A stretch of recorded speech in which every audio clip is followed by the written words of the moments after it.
Hello, good evening, brother. Is this a clear signal? Yes, brother. The signal is good. Great. Yes. So thank you, brother, for bearing with me. Okay, fine. Yes, Yes. yes. I heard a lot of good things in the recollection that you conducted, and Okay, I would like to share them with my fellow Maritians. okay. I understand. Great. Yes, brother. If you could please, in a way, repeat some of the points, the major points that you shared with us during that recollection, please. And I am recording it now.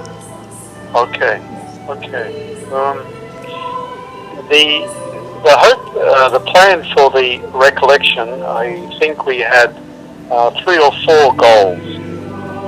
The first goal was to connect this group of Marist ex-students to the international level of the Marist family.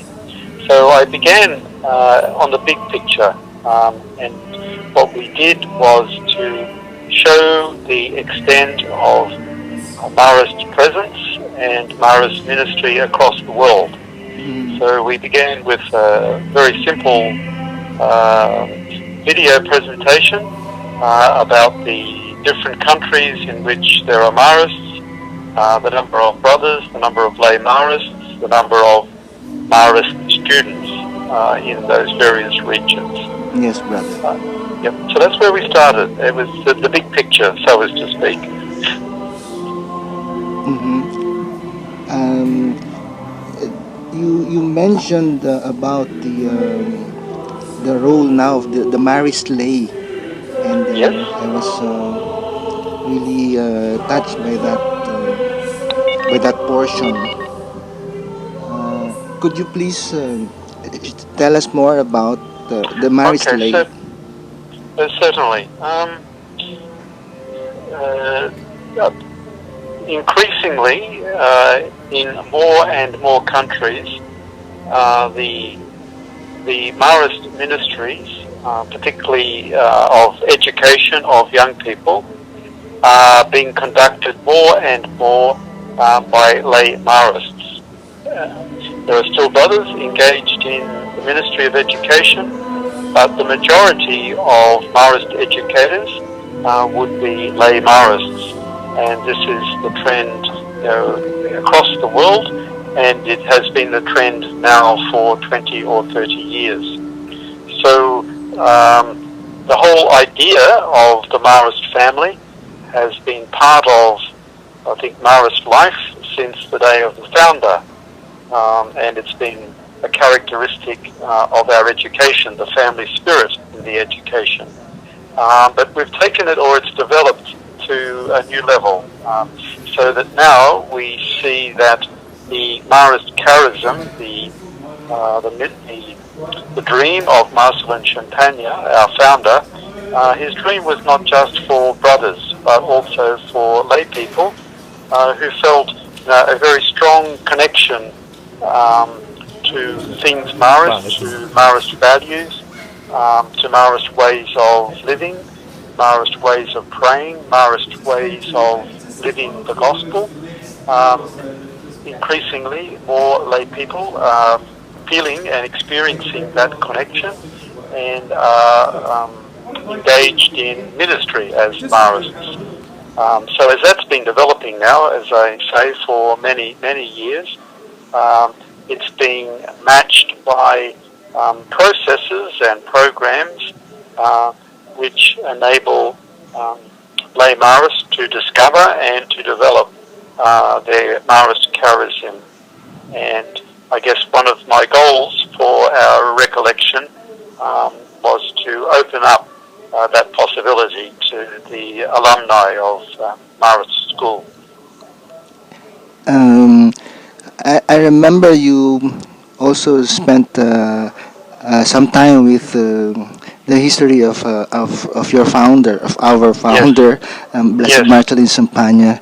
And yes. could you please share more about Blessed Marcellin Champagnat? Okay, there's a lot that could be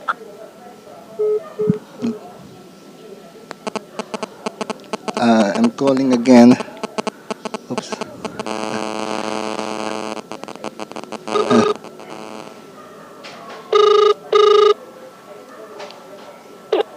Hello, brother. Hello, Yes, we're brother. back. Yes, we're back, brother. Okay, I'm great. using a smart only, so every now and then we get cut by every. Yes. Please Okay, continue, so brother. okay, so I will take up the question. So again, we were talking about Marcellin Champagnat, our saint, our founder. Uh, at the recollection, I just wanted to make one very simple point about Marcellin, and it was to show visually his very humble origins as a boy who grew up way out in country, rural France. Um, and I think at the recollection, people said he would have grown up in a very rural sitio, I think was the term that was used here. And I just wanted to simply make the point that part of his vision, his dream, was that even though he grew up in a rural area, well away from big cities, he had a global vision. He had a vision for the world. He had a vision for the young people of the world, and that he saw all the dioceses of the world as part of what he was setting out to do. So it's a very simple point, Dom, that he, this saint, this man, had a vision that was big, very big. Yes. Thank you, brother. You also let us go through some kind of a workshop about Marist education. Yes. And would you remember the turnout of our workshop? Okay. The process was quite simple. What I encouraged the participants to do was to share stories. I asked them to reflect upon what they remember as the values that seem to permeate, seem to be essential to Marist School when they were students there. And I said, look, what was the key essentials of Marist education as you experienced it? And I said, look, maybe you could tell a story which would express that value clearly. And that's what everybody did. You recall that we just went round and people remembered events that were very striking for them. And as we were sharing the stories, I was making notes on a board, and then I simply just extracted from the stories that were shared what we now see as the 5 key elements of Marist education. And it just came, we just were able to use the stories of the alumni to make concrete these 5 characteristics of Marist education. Uh, um, in summary, brother, could you please summarize the 5 characteristics of Marist Certainly. education? A very simple 5, not in any order of importance. The first is clearly family spirit, which we've spoken about already. The sense of caring for each other, the sense of welcome, the sense of encouragement that any family would give to its members. So in a sense that Marist schools are more than just the students, that their parents, their family are part of the focus of the school. So that's family spirit. The second one is simplicity. That talks about, firstly, how we relate to each other, which is that we relate honestly and directly. We don't pretend anything. We don't hide anything. Very simple, straightforward ways of relating among ourselves, student to teacher, teacher-student, among the teaching faculty and so forth. Also simplicity of, the style. We don't go in for lavish, grand buildings, but again, a school campus that's simple, effective for the job. The third characteristic is a love of work. Can be understood in a variety of ways, but it's about setting standards for ourselves, being committed to what we do, that everything we undertake we give of our best. It's not so much about great results necessarily, but it's about I have to call Brother Rodney again. We have to call. Okay.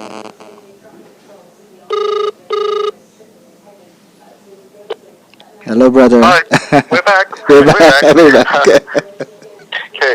Now I'm trying to remember which one number I'm up to.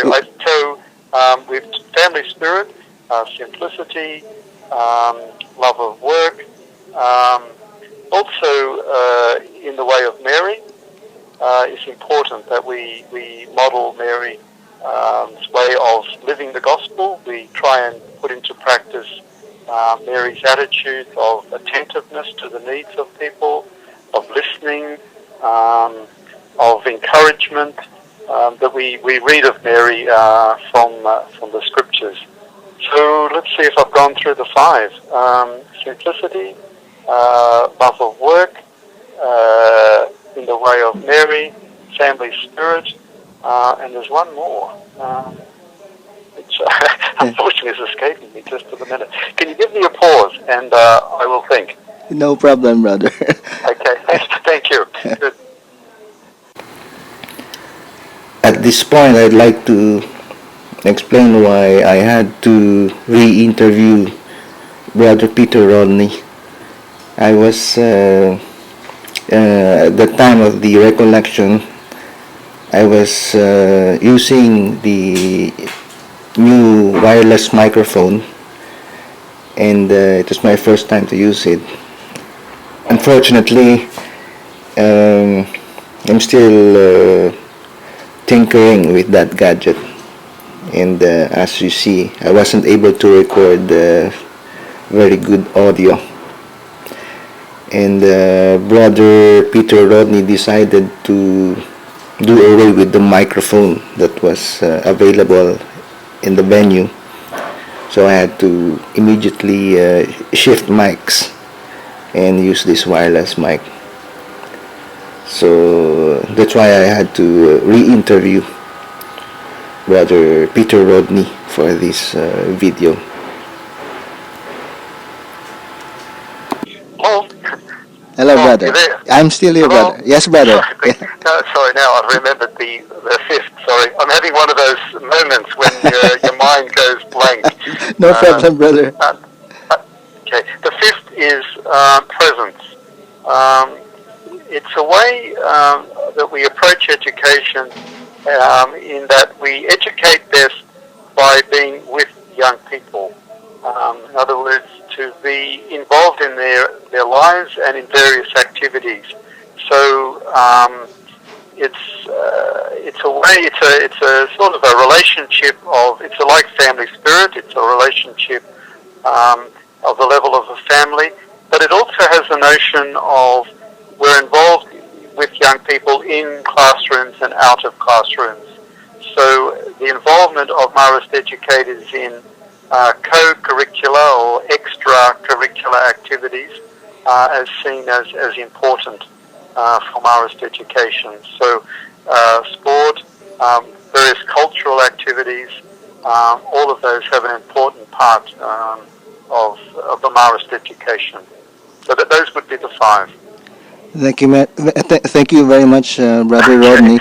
I may have missed some points that you think is still pertinent to the recollection. Would you like to add more points to that? Okay, good. Yeah, I think we've covered the essentials. I think it would be I think it would be good to hear from the participants of the recollection what their experience of it was. Very simply, what I hoped was that we would reconnect the alumni back to the values of Marist education, to remember those core values, and then to encourage each of us in our own way, in our own place today, to continue living out those core values, even though we might not be educators in a school setting, but we are still Marists in our family setting and in our work setting. And I guess my challenge to the alumni was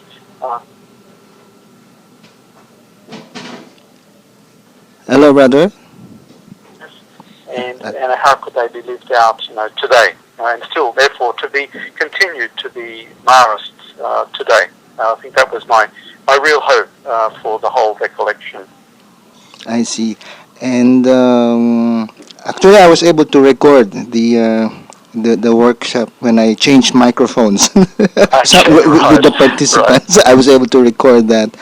Um, Ako, I'll share. There was one particular, it involves Mrs. Delgado, no? It's the way I walk, or the way we walk. Parang, she singled me out, which is a terrible thing for a kid. And I thought I was doing something wrong. But she said, look at Isidro, because you're always by our last name, right? And you're saying, no, he, and you say, oh, so he's a bit effeminate, but look at how he walks. He has his chin up, and he's walking, that's the way to walk. And that really resonates with me, because it's like pride in yourself. No matter who you are or how you have to be proud of yourself. And it's something I will never ever forget. It's really one of those things that, just remember, and it really makes you smile. And another thing is also that, I agree with, I remember Brother Regis, and he would joke around with us, and it's so nice to have, he was the first Caucasian I saw, I think, in my life. And there's a lot of humor.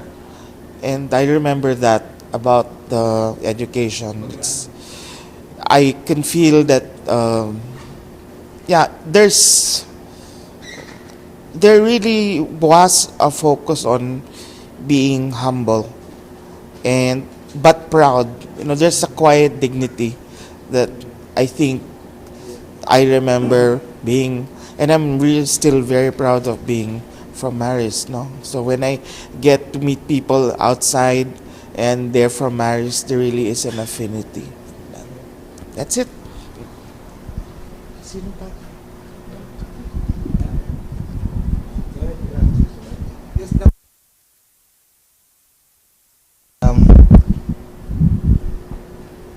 Very simple sa akin lang, no. I remember Marist as we're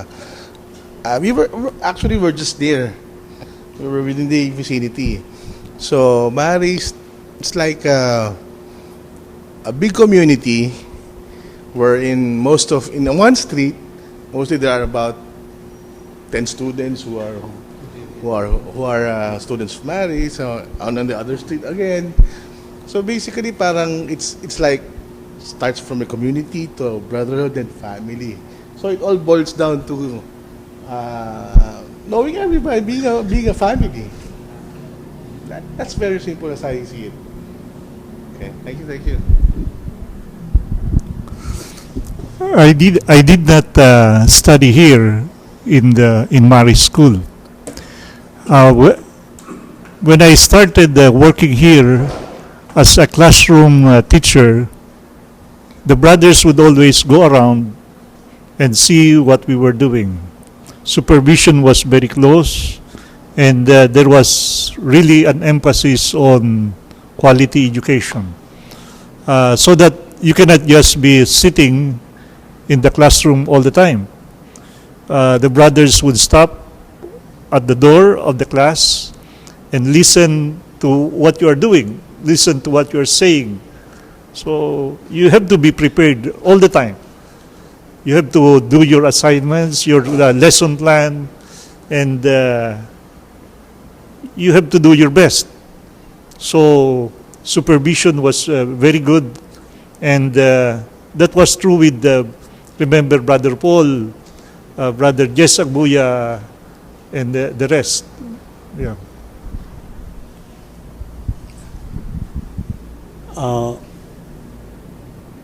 after I graduated from elementary in the University of Santo Tomas, I was, I took 1 year off.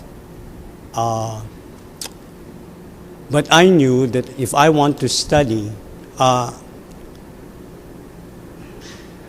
was taking education lightly. But fortunate for me, and I don't know by God's plan or whatever, I turned around when I was in grade 4. From then on, I became very serious to prepare me to become the first undergrad school president of UST in time for the visit of Pope Paul VI. So I was fortunate to be selected to present a bouquet and meet the Pope at that time. And that encounter with the Holy Father changed my whole idea of what education is. And so when I came here, after that 1 year, I had this big dream of really understanding what Catholic education is. And I think I excelled. I became a model. I graduated with honors in all those years and graduated valedictorian. But not only that, I excelled in sports. I excelled in the military. I was corps commander. Okay, I excelled in the yearbook and the school paper. Okay, I was a writer, contributor, and I was editor-in-chief of the yearbook. And on top of that, during the time of martial rule, there were no student councils were prohibited, so we decided to form the Marist School Coordinating Body. I'm one of the founders. There were 3 of us. But I was actually the brain behind it because I have to make sure that all of the constitutions and everything. So we did that. And we did a lot of pioneering work because we were not known. If we say we're from Marist, they'll say, "Oh, you're from Stella Maris." And then we will say, "No, we're the one in the mountains of Marikina." So that pioneering spirit was very important because at that time, it was our year that we started having school fairs. There was never a school fair, and I initiated that. And the school fair provided the seed money for the school gym, okay, during the time of Brother Crispin. So there are a lot of fun memories, but to me what is most important there was that it was like family. Before, we had a terror teacher, and this is one thing I'd like to share with you, Mrs. Villarasa. Okay, biology. On my second year, practically there are 3 sections, and all 3 sections have failing marks. And I was the only one who was getting all the good grades. So, Mrs. Villarasa approached me and said, "Could you tutor them, especially this list of students?" And at that time, there was my dream. I said, here's now my opportunity to help my fellow Marist brothers. Because for me, I see them more as family. So I end up having this so-called 12 disciples concept with groups of 12. And so I will teach 12 so that the 12 could teach the others so that we can do the mentoring, not only in biology, but especially with Brother James, trigonometry. Every time that there is a terror teacher, okay, I will be asked by those teachers to act as a student mentor. And this whole experience actually is the only formal education I got. I became an executive vice president in the States, but I never had a college degree. The only education I had was from Marist. Yes, I had a few years in UP because I had to prepare because I was waiting so that I will be able to be with my family. So it was like, to me, it was just having a vacation in Baguio, waiting until it's time to go to the States.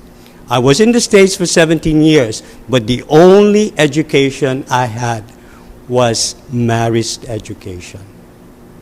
And that is why now that I am a father, because I got married late at 40, I have an 8-year-old, I would like to bring my son here but because of financial reasons, I cannot afford it. So, what I do is I began homeschooling for him. And so far, he has excelled, and at least he is at par with those, paying 40, 50,000 a year. And that is the whole aspect, I think, of Catholic education. And to me, what is most important here is my encounter. My first year, my favorite subject was religion. Why? Because it was the first time that I was told that God is love.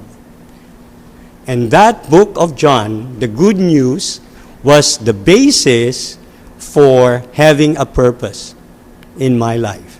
That personal encounter of having that meaning beyond myself, good beyond self, search for ultimate truth, ultimate joy, and ultimate dignity. That's why the prayers, yes, we were asked to pray 1 decade after each subject. It became a powerful contemplation of my relationship with my Father. With the aid of Mary, I came to understand the virtues of simplicity, humility, and modesty. That's why, to me, as far as education is concerned, when somebody tells me, where are you educated, I only tell them, Marist High School. Because beyond that, the other education I got from Ateneo and from UP, the 1 year here, the 1 year there, and even the schools that I was asked to teach in the States because of my position as an executive vice president for a hotel group in San Francisco, it is always the Marist education that gives me the confidence and to speak out. Most of the foreigners or most of the Jews that I've worked with in the hotels, because most of them own the small hotels in San Francisco, would even say, what college did you graduate from? And I said, no, I did not have any college education. I've had some, but not enough to say that I have a degree.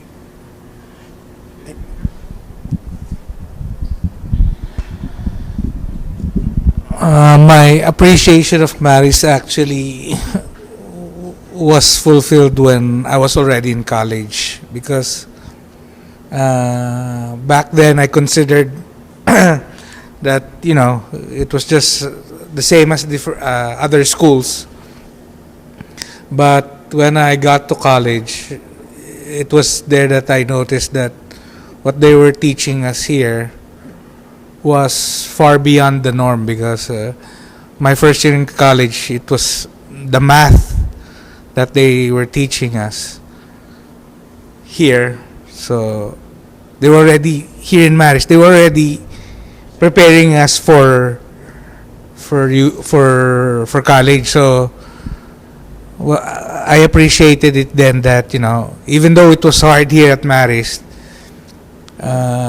you get a good education, but you didn't get any special treatment. Even if you do sports, you still had to go to, no special treatments.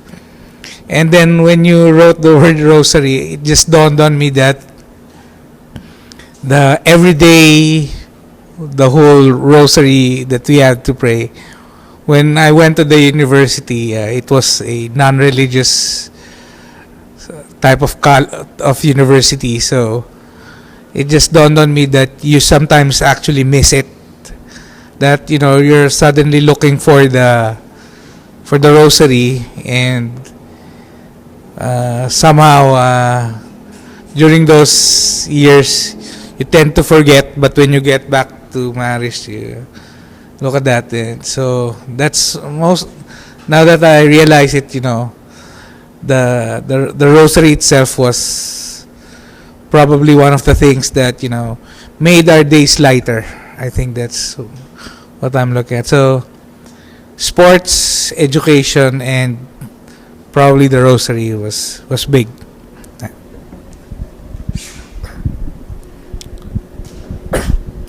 Probably during my time, when we when we met certain people like Brother Paul Whiten, Brother John Tan, maybe just one word to explain it all. It's just discipline. Imagine Brother Paul coming from Germany, hearing all of those stories, and then of course the stories from the upperclassmen from Brother John Tan and how he runs the prefect office. So everybody was always at their own place, and during graduation we had Melanio Flores, who was also strict, but eventually after we all went our own separate ways after Marist, we eventually also touched base with these people, and we're like how everyone said, it's still family to these people. We treat everyone as friends. Another aspect that touched me was teachers, educators trying to instill everybody. You bring the rosary daily. We were doing that from grade school up to high school. Now, maybe I kind of want to go back home. If I don't have my rosary in my pockets, it's as if something's not complete in my day.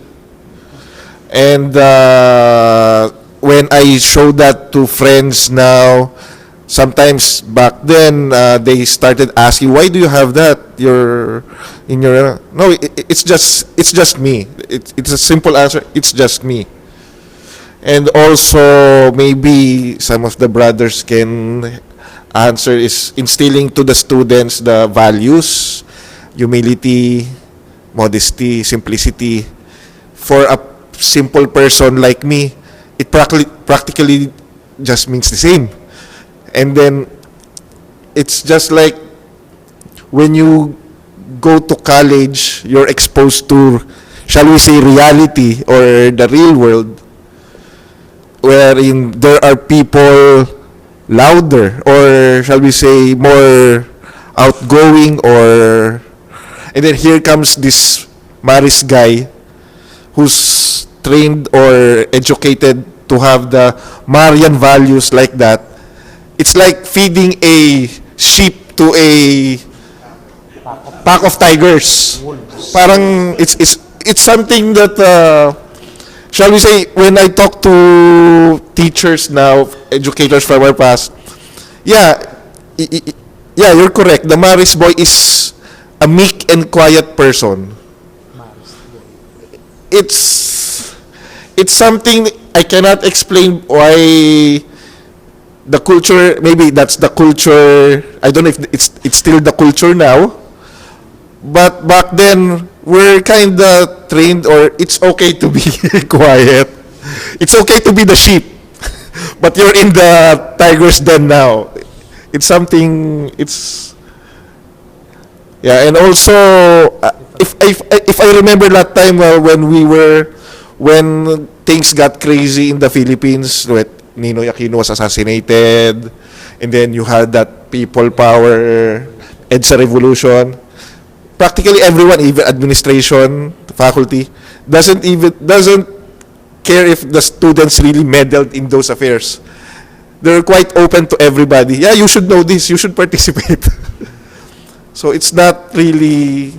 It's in a way, it's really preparing everyone for tomorrow, for the future. Yeah. Thank you. Can you record a hold for me? Reverse. Reverse. Yeah. I'm batch 82. Thank you. I'm Rom Cumagun. I'm batch 82.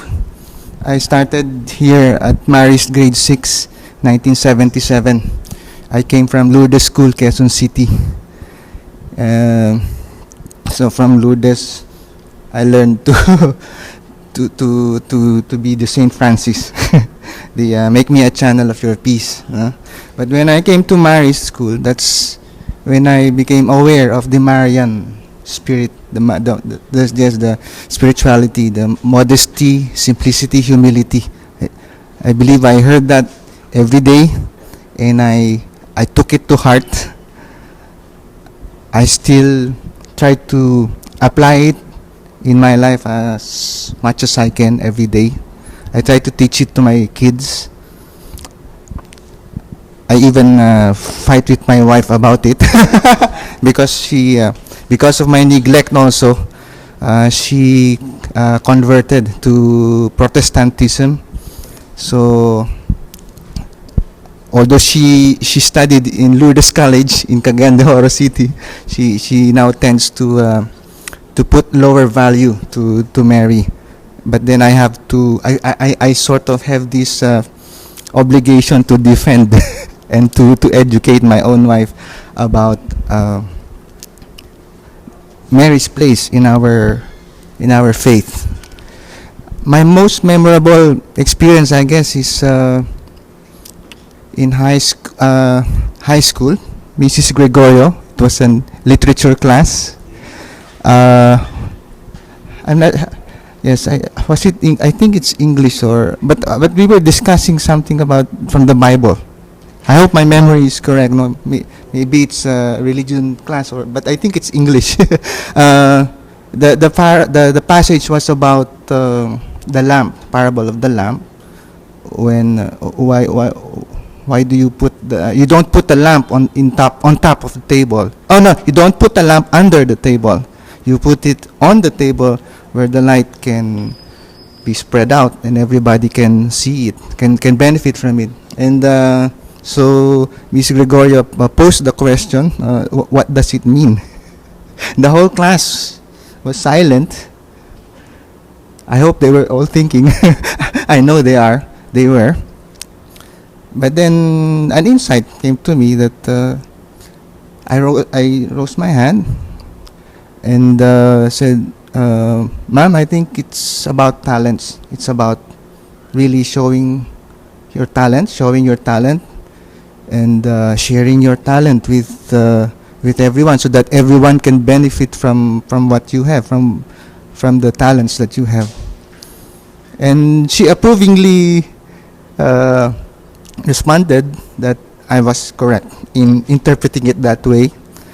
And up to now, I have tried to apply it, to put my lamp on top of the table and not under the table. And then in college, I studied at Ateneo, where they taught us to be a man for others. I got to know the Jesus, the leader Jesus, the general Jesus. And so somehow I get to have a blend of these charisms. And I guess the best partnership is really the Mary and Jesus in tandem. So yes, so, and I thank Marist. I'm very proud of Marist education. I wish I could have really brought my son also here, but yes, maybe in the next son. But for financial reasons also, I wasn't able to. I'm not as lucky as my parents. But in my own way, I try to share to him what I have learned from Marist. Yes. How would you rate the participants, brother? Yeah, I don't know what scale you would use. I enjoyed being with them. I enjoyed their sharing. I'm calling up Brother Rodney again. I'm using smart. Hello, brother. Yes, hi, we're back. I think they profited from the time together, and that's really, that's, to me, that's the most important thing. Thank you, brother. And I'm planning to post this for Easter. Would you like to say few words for our Maritians who would be listening to this broadcast? Okay. Thanks. I mean, it's simply to repeat what I said earlier. As I said, I hope that that if the alumni value their Marist education, then they are still able to pinpoint the key values that were important, which shaped the education and therefore shaped them. And it's just an encouragement to reconnect to those and to keep living them out in whatever way is available to people. And I think that's a way of honouring the gift that was given through Marist education. And I think that was one of the themes that we started the recollection with, valuing the gift and then passing the gift on to our family, to our workers, people we work with, and so forth. And we presented that as a way of marking the Jubilee, being, ever hopeful, ever grateful, or forever grateful, ever hopeful, to a way of understanding and living the theme of the Jubilee. Okay. Thank you very much, Brother Rodney. Good, pleasure. This is Rom Cumagun with Marist Brother Rodney, who conducted our recollection.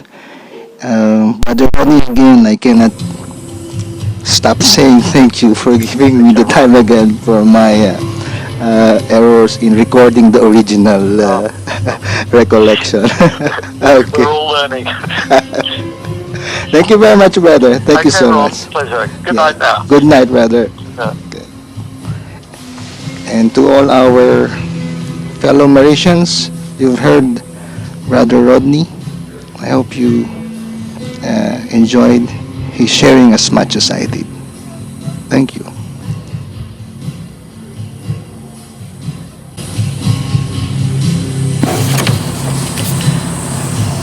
At this point, I'd like to read the handout given to us by Brother Rodney at the time of the recollection. The handout is entitled Water from the Rock. Marist Spirituality, flowing in the tradition of Marcellin Champagnat. 93. At the core of our being, we desire to love and be loved. We long for belonging, solidarity, the chance to share our lives, and the opportunity to change our circumstances. We unite to create families, to support each other in our ideals, to transform society. Each family, group, or community is uniquely marked by that which unites us, that which lies at the core of their connection. 94. Christian families and communities are united in Christ. In Him we find our communion with each other and with all of creation. In this unity with each other, we strengthen our being one with Christ. 95. Jesus' message is simple but challenging. Love one another as I have loved you. Jesus not only preaches communion, He lives it. At its heart, Christianity is communion made real in the love of neighbor. In Christ, we find that the common mission unites us in community, and in turn, community impels us to mission. 96. As we build communities and set up structures that support their vitality, we must share and live a spirituality. Marist spirituality understands community as an excellent place where both the self and God are revealed to us through others. 102. All our relationships are enriched when they are living by taking Mary as the inspiration for our way of being and doing with others. With Mary, we learn how to express God's love in all the relationships of our personal and communal living. Since from her we learn how other people are to be loved, and we in turn becoming living signs of the Father's tenderness. 103. Marist spirituality inspires our understanding of how we are to live what Jesus commands us and what Champagnat dreams for us. At the same time, it grows and develops as we love one another, honestly and simply, in our families and communities. 105. Our spirituality is communal, best expressed and lived when we are gathered as family and community. We develop meaningful relationships and assure our consistent presence within our communities and families. Thus, the experience of loving and being loved become part of our life in the ordinary moments of our day. 106. Whatever the members of a community do, working, struggling for justice, serving society, praying, or sharing meals and relaxation together, we recognize the blessings of God. We are blessed with the gift of life and with companions for our mission and our life's journey. We proclaim not just what God has done for each one of us, but what God is doing for us together as family and community. 108. By giving and receiving love, we are challenged to fight our destiny, or rather, to fight our tendency to individualism, self-preoccupation, and diminishing generosity. The building up of family spirit is demanding. We need to be present to others, attentive to them, able to listen and give of our time. In this area, young and old are equal, since in the gift of self, one does not age. 110. As brothers and lay Marists, we try to develop a quality of communion that allows families, religious communities, and other forms of community living to become homes where the young are helped to mature, where we take care of those aging and are especially kind to the weak.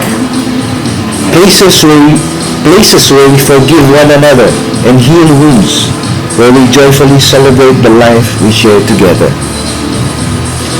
113. As for Marcellin and the First Brothers, so also for us, Mary inspires the style of our fraternal relationships. At the marriage of Cana, Mary is sensitive to the need that has arisen and with discretion arranges what is required. She encourages us to exercise authority in a spirit of service to our community and demonstrates that our actions can spark an increase in the faith of others. At the same time, her words to her son, "They have no wine," show her desire to bring those in need to the attention of her son. 115. Those who share in Champagnat's spirituality are practical, down-to-earth people. We are well aware that living in a family or a community is not always smooth sailing. From time to time, we experience our fragility, our limits, our differences, and we get hurt and wounded. We may also feel angry towards ourselves and others, or become lonely and bitter. 116. To sustain the life of our fraternity, we need to live an ongoing process of reconciliation. This process enables us to return to the center of our community, Jesus. We can grow ourselves as loved and empowered to grow through difficulties. Through God's mercy and forgiveness, we can find the energy and grace to work for reconciliation.